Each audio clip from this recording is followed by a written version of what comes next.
everyone! I only have 2 people viewing and 6 likes. I don't understand how this works. Oh well. More of you will hop on. It's an exciting day. Everything that is currently on my dress form is actually done and complete for the first time. Super excited, but we'll talk about that in a minute. Yeah. I'm seeing the light at the end of the tunnel for this project and I am so excited. I always forget how long these builds actually take. And I'm like, oh yeah, I can get this done in a month. And then like 2 months later. Anyway, like I'm pretty sure I started this project back in March. So it's March, April, May, June. I'm in month 4 of this. So yeah, I guess if it takes me 4 months to make, then it should like produce 4 months worth of content, like you would hope. Anyway, at least a month's worth of content, right? Yeah. Yes. I don't know if I showed you guys this dress last week or not. I am pattern testing for a small pattern company. And so this dress, which you will see when I get up and move around, was the pattern that I did. Absolutely recommend this. I have it, this isn't staying in place today. I have a photo of it on my Instagram feed with the Instagram of the pattern company tagged if you guys are curious about that at all. You can go look there. The pattern is not released yet, but if you go follow their Instagram, then you will know when it is. Let's see, what I did this weekend. I decided to avoid all responsibility, which isn't really avoiding responsibility, and to make an Edwardian shirtwaist. And so it has like a really pretty yoke on it with like really pretty pin tucks, and then I pleated the rest of the bodice in. The back has a bunch of pretty pin tucks and buttons, so it buttons down the back. The sleeves have pretty pin tucks. I wore this yesterday and I was super happy with it. The only thing I think I'm going to end up changing is I'm actually going to sew the button placket down, the button placket closed until the last 3 buttons. That way the buttons don't accidentally pop out, but I still have the look of having it button all the way down. But that's a project for another day. I really like these sleeves. They are a little bit long. So I'm thinking about just adding a few more rows of pin tucks to shorten them. Ideally, I'd want these sleeves to fit like these ones, where they're either just above the elbow or just below. I think for the shirtwaist, I'd prefer just below. And right now they sit like just below the wrist, so they need to go up a bit. But yeah,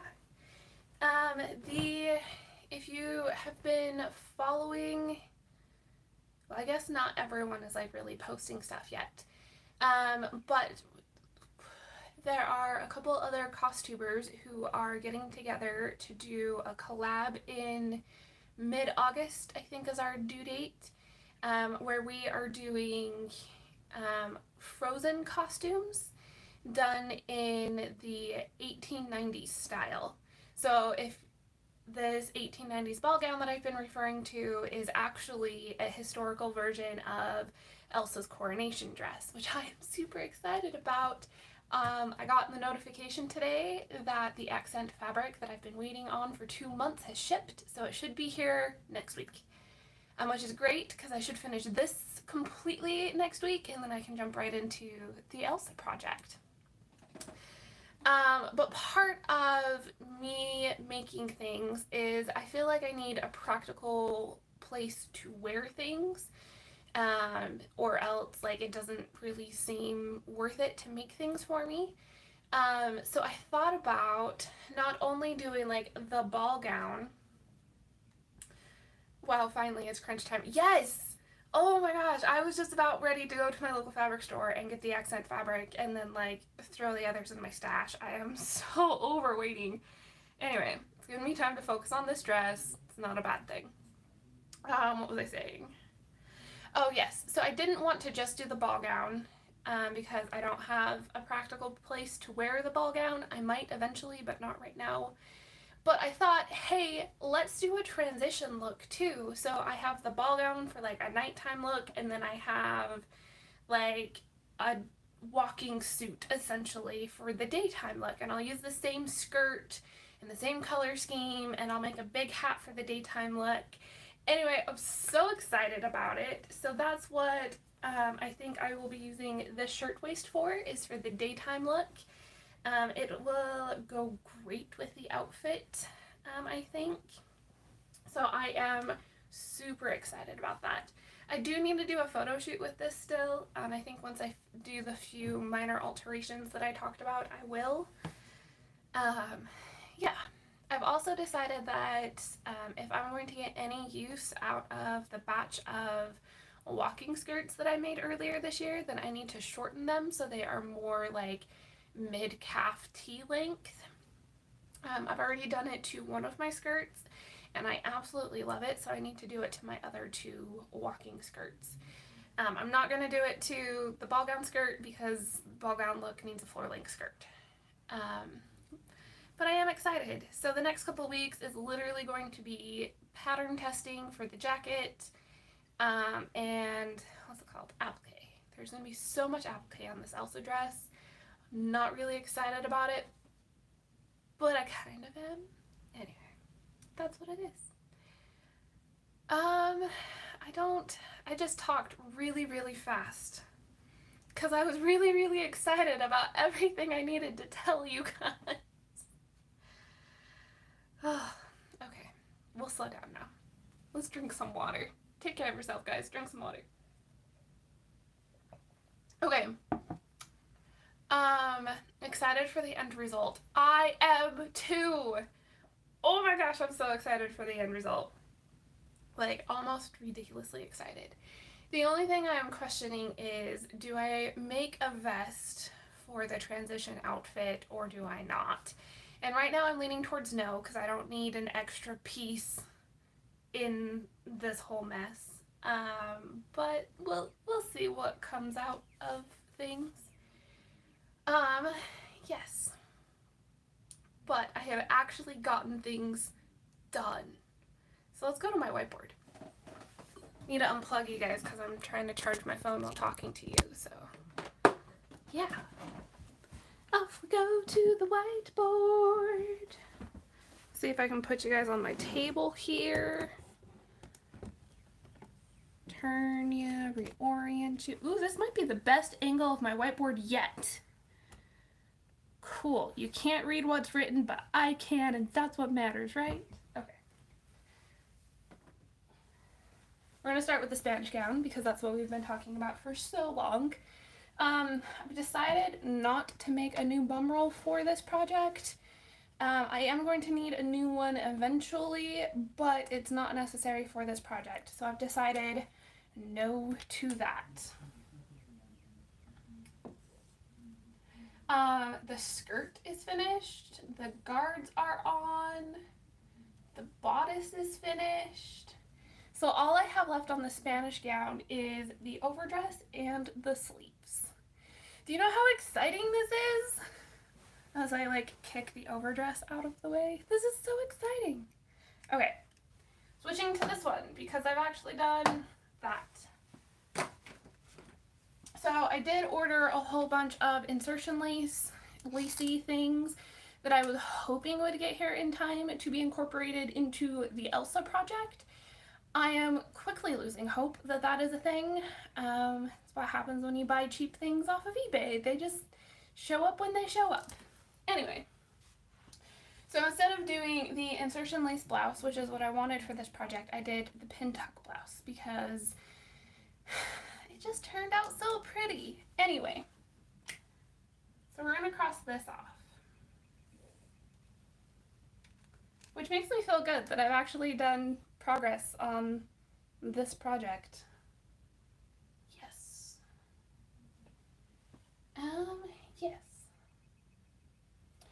the bum pad is done too. I haven't looked at that list in a bit. Cool. Woo! Oh, let's write up, hang out with AliExpress. Yes, all the same thing. You're ordering cheaply, it's all the same thing. Anyway, let's put up the next big project. I talked to you guys last week about making a bonad, which is Norwegian folkwear. I feel like that's... Are we back? Did that really work? Okay. YouTube kicked me off and then let me right back on. This is the first time that's happened. Kind of excited to, like, okay. We talked about making the bonad, which was the Norwegian folkwear. So I'm gonna put that up here. I hope I spelled that right. I think I did. Anyway, there are key elements in pretty much everything that I've seen, like, across the board. They all have some sort of blouse, skirt, and then it's either a vest or some sort of vesty looking thing.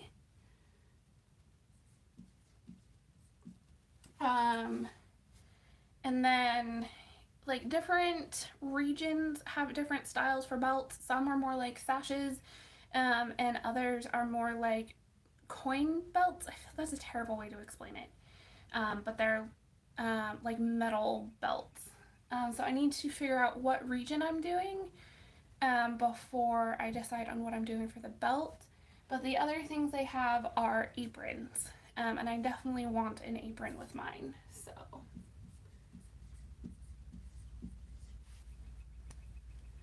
that looks like a fairly simple list, until you look at the copious amounts of embroidery that they put on all of those garments. I do have an embroidery machine that I'm storing for a friend, and as soon as she gets me the hoops that go with it, I am hoping I can do all this embroidery with the embroidery machine.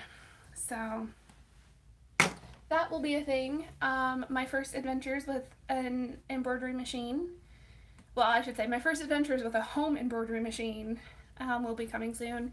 When I worked in the tailor shop, I was also the only one trained on the industrial embroidery machine. Yeah.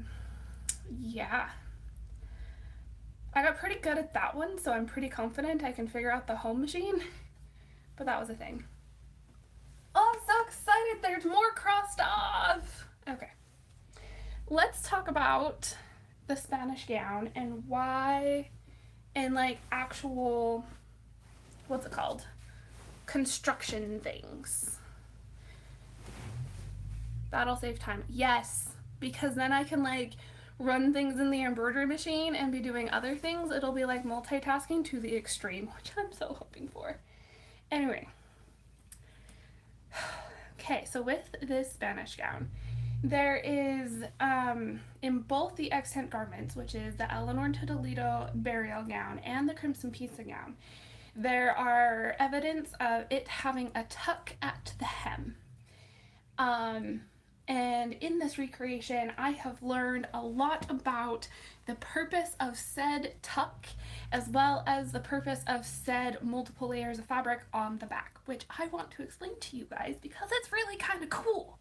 So let's bring you down here where you can see, and we'll talk. Oh, let's not fall over, Marty. Okay. So let's angle you guys better. You can see. This is the hem of the Spanish gown.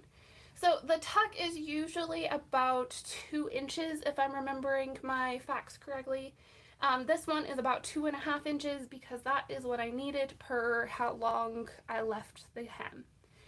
I did end up putting horsehair in the hem just because it was the easiest way to finish.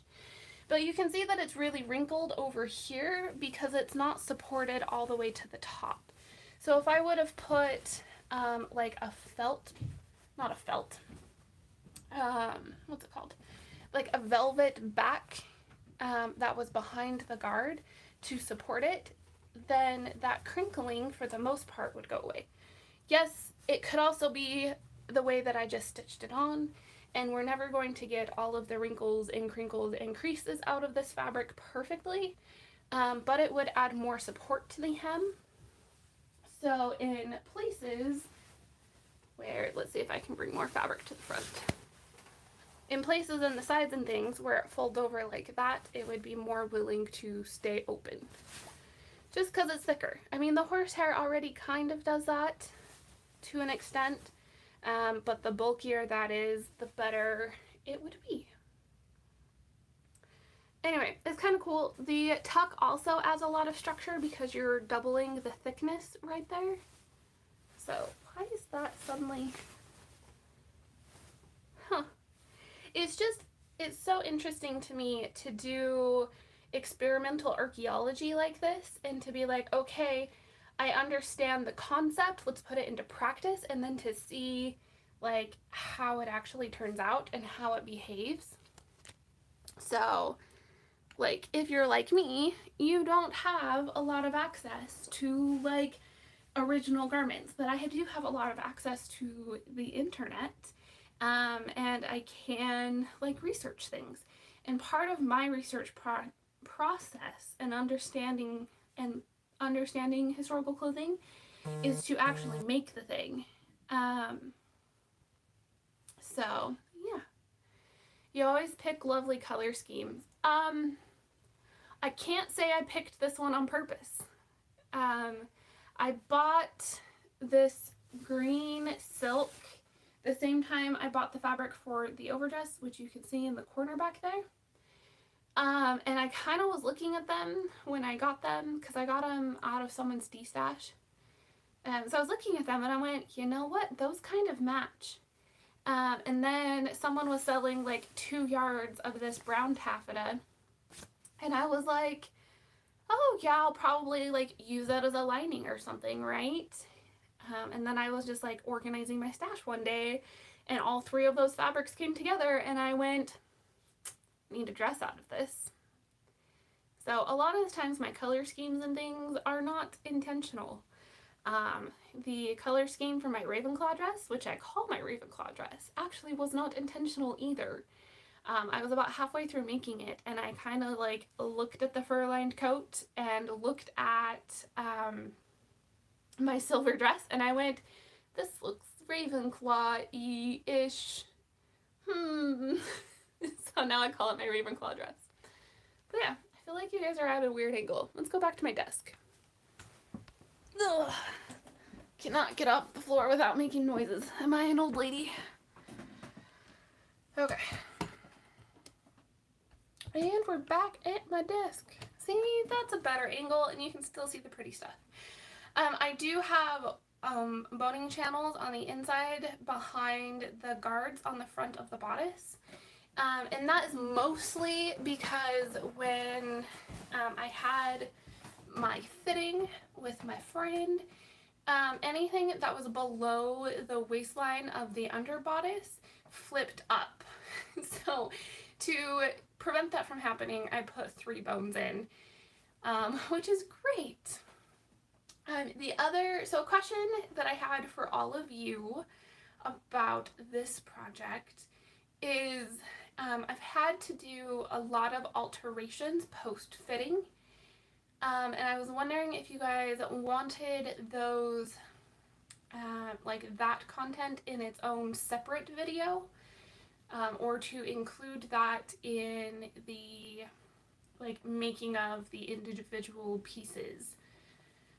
So things like needing to like square the neckline of the under bodice, and shorten it by 2 inches, as well as like actually replaced all the guards today, and putting the boning channels in. Just like small little tweaks and things that I've had to do to make this like fit correctly and look correct. I was wondering if you guys wanted like an alterations only video or not. So let me know in the comments if you're watching the replay, or right now if you're watching me live. It doesn't really matter. I also have a poll going on Instagram right now. I think it should still be up. That pretty much asks the same question, so you can go vote over there too. Why do I feel like I have so many flyaways today? Ooh. I tried to look cute. I feel like I just look frazzled. Maybe it's because I've frantically been working like the past couple of days. I get really hyper focused when I get excited, and now that I'm approaching the end of this project, I'm getting really excited. So I'm getting hyper focused, and it's kind of not healthy. I'll admit it. But here we are. We're getting things done. Anyway, yes. I feel like I just like word vomited at you guys for like 20 minutes, and now I'm like, now what? Anyway, let me think. I have more to tell you, I think. Wow, that's a lot of skirt. Yeah, so there are 5.5 yards in the hem of that skirt and 3.5 yards in the waist, if I'm remembering my math correctly. So yeah, it's a lot of skirt. 5.5 yards would be 15, 16, 17, about 17 feet in the skirt. That's about normal for a court gown. I think my Ravenclaw dress was more like 12, but it also doesn't have all the pleats in the front, but it is heavily pleated in the back. I cannot tell you how many yards of fabric are in the hem of the overdress. I just know that it lays very nicely over the underdress. So yeah, lots of skirt. I actually like lots of volume in skirts. I think skirts with anything less than a 3-yard hem are kind of pointless. I like flowy skirts. Okay, they're not pointless. My pin skirt has like a 2-yard hem and it's comfortable, but it's also like T-length. It's not full length, and it's like for casual wear and not for like court evening dress stuff. So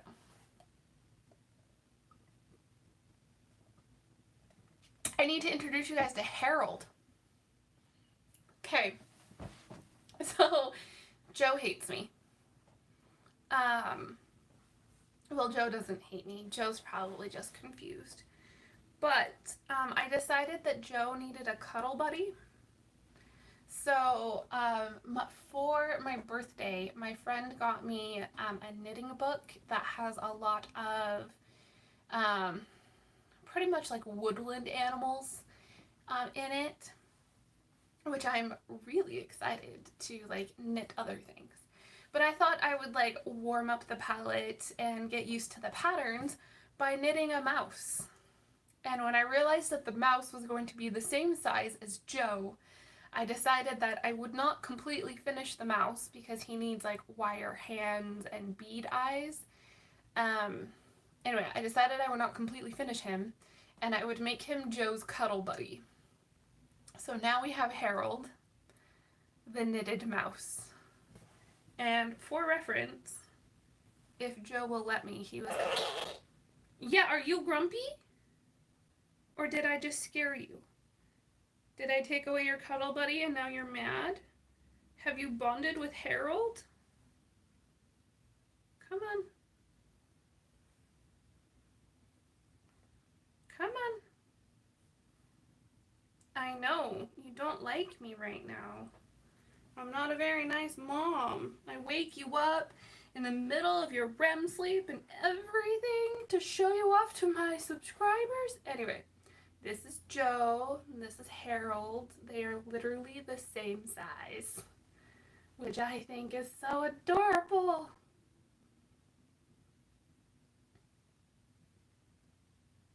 Yeah, are you grumpy with me? You gonna be grumpy with me?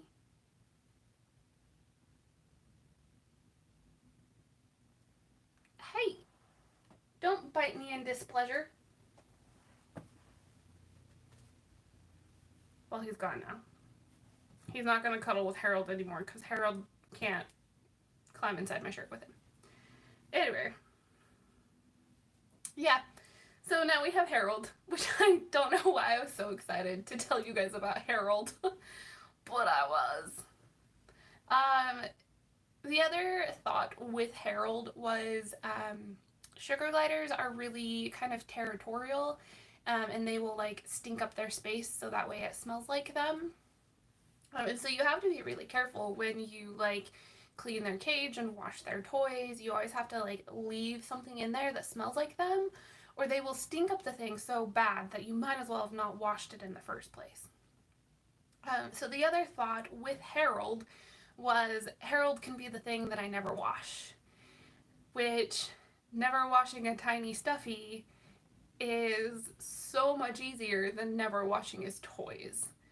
But yeah, I am really happy with this. Yeah, Harold's tail is like the most adorable thing ever because it like curls up. It almost looks like a pig's tail. Anyway. The book, in case anyone is wondering, is called Magical Woodland Knits by Claire Gardner. I have a couple of her other patterns, and I have done some other projects from her patterns. Let me see if I can find this. Oh. So I have a mostly knitted ombre bunny, which I need to give him eyes and like hind legs. But look at his little tail, so cute. Anyway, there's the other one.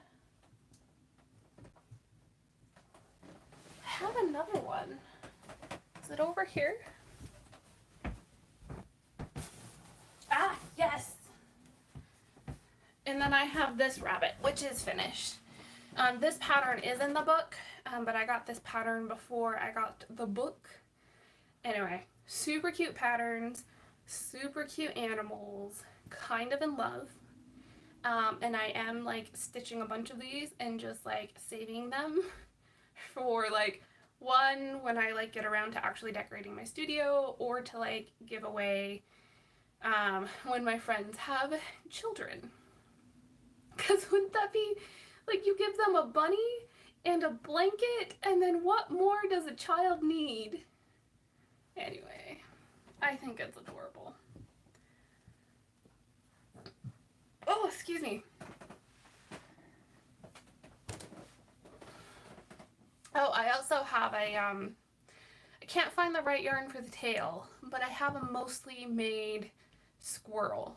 That's another one of Claire Gardner's patterns. Anyway, they're kind of fun to work with. The patterns are very much advanced patterns, but I've only been seriously knitting for about a year, and they seemed pretty easy to follow for me. I just had to like keep track of where I was. So I don't think they're difficult. I just think they're tedious. It's like building a corset. But yeah, that's my thoughts on those. I don't think I have anything else to talk to you guys about. I think today's going to be a short live. I haven't really had anything pressing on my mind, mostly because I've been hyper-focused on this, and when I'm not thinking about the Spanish gown, I'm thinking about CocoVyd. Oh, I should talk to you guys about that. Okay, so my plan for... I'm trying to crochet a stuffed animal right now. Good luck, Rebecca. They're a lot of fun. I'm kind of addicted to sewing and to knitting animals. Anyway, my plan for CocoVyd. I have talked to you guys a little bit in the past about... Why do I have a knitting needle? I have talked to you guys a little bit in the past about setting up a Patreon with a tier that's pretty much like a learn to sew with me type thing, where we go through like easy patterns and learn techniques and things. I thought I would start that process with CocoVyd, and I have a list of like basic techniques that you would need to learn before you started on your first project. So things like how to make and apply bias tape, how to make and apply piping, which are kind of like intermediate beginner skills, but they're still, I still consider them beginner. But then things like, what are all the parts to the sewing machine? How do you thread a sewing machine? I have the list. Let's actually look at the list, and I'll tell you guys. I've gotten back into using my planner. Oh my heavens, why haven't I been using this in months? Anyway, so sewing machine parts, thread a machine, machine stitches, basic hand stitches, types of machines, types of seams, heavens, clipping and notching, making and using bias tapes, different kinds of hems, casings, darts and pin tucks, and then gathers and pleats. So I have 11 or 12 videos that I will be producing for that weekend. And then when I officially get my Patreon up, I will let you guys know if you're interested. That will be a thing for you. But yeah, I'm kind of excited about CocoVyd. So the other thing that I am doing for the community side of CocoVyd is I am hosting the fashion show. Wow, that's a lot of videos. Yeah, but I also just make a lot of videos in general. We've talked about it. My content calendar has stuff on it until June 2021. I mean, it's not completely full, but it has content on it through June 2021. Anyway, but yeah, so I'm kind of excited about that, and I am hosting the runway. So the hashtag for that is virtual runway.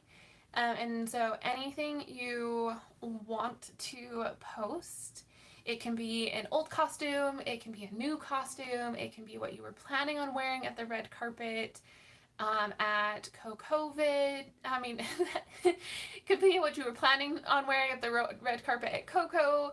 It can be your grandmother's fairy princess wedding dress. I don't really care as long as you're wearing clothes. Fantasy cosplay, traditional dress, I don't care.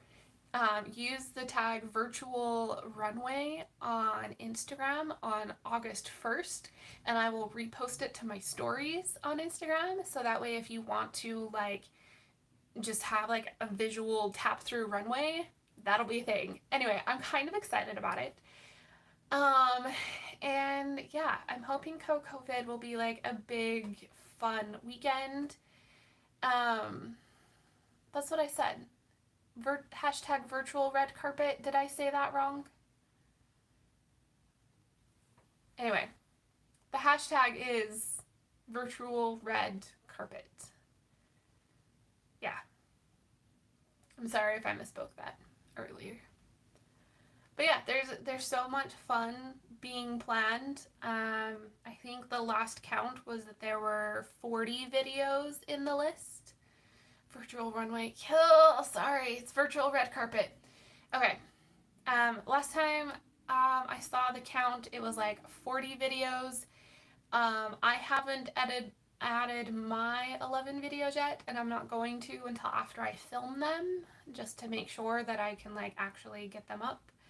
I think it's 60 something now. I mean, chances are we're going to have over 100 videos coming out that weekend.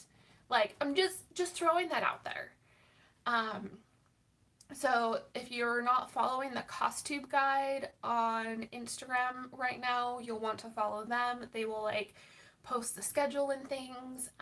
There is going to be a website that you can go to and enter in redemption codes and collect badges from watching different people's videos and participating in different things.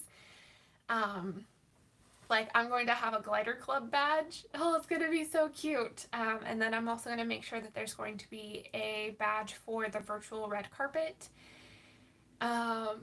So anyway, I'm so excited for this weekend. I love it when big collabs like this happen. And like doing Secret Santa last year was just so much fun that I'm excited that we're doing another big thing. And it'll also give everyone, like all of our viewers and things, a chance to like meet all of the newer costumers that have kind of come around since Secret Santa. A chance to like meet them and get to know them before we do Secret Santa again.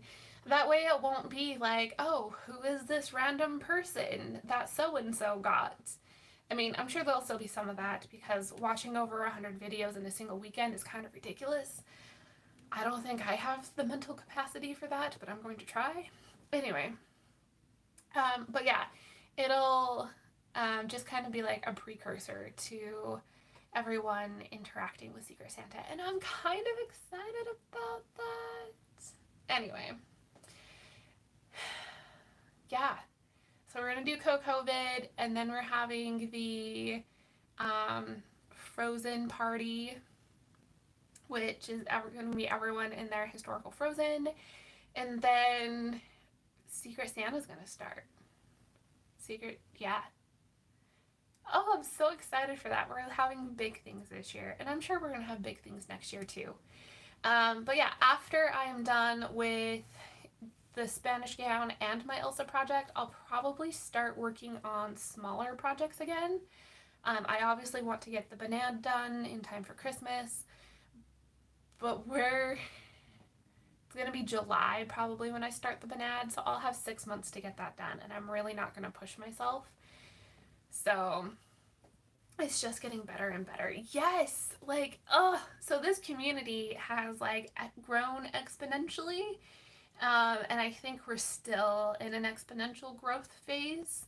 It might have like mellowed off a bit, but it was like in the span of maybe 3 months, our little Facebook group went from the 25 that was in the Secret Santa to, I think we're close to 100 now, if not over. So yeah, we kind of had like exponential growth there, which is exciting. I love that there's so many people in the community right now, and I love how supportive we are. Yeah.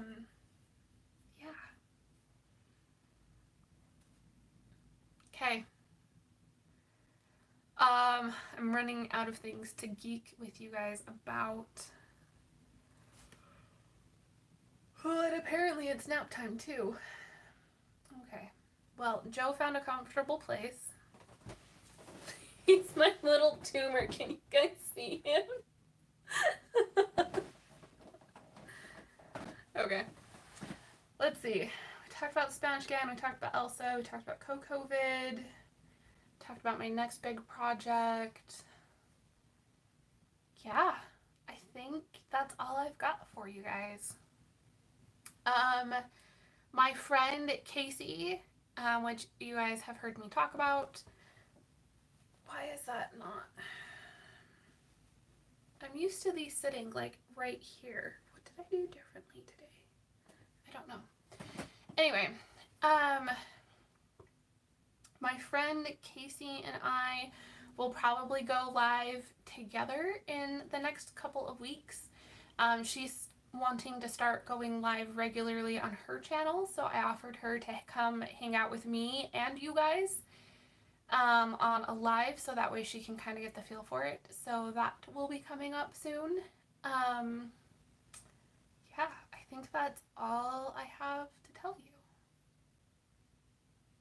So we're over 30 minutes. That's good.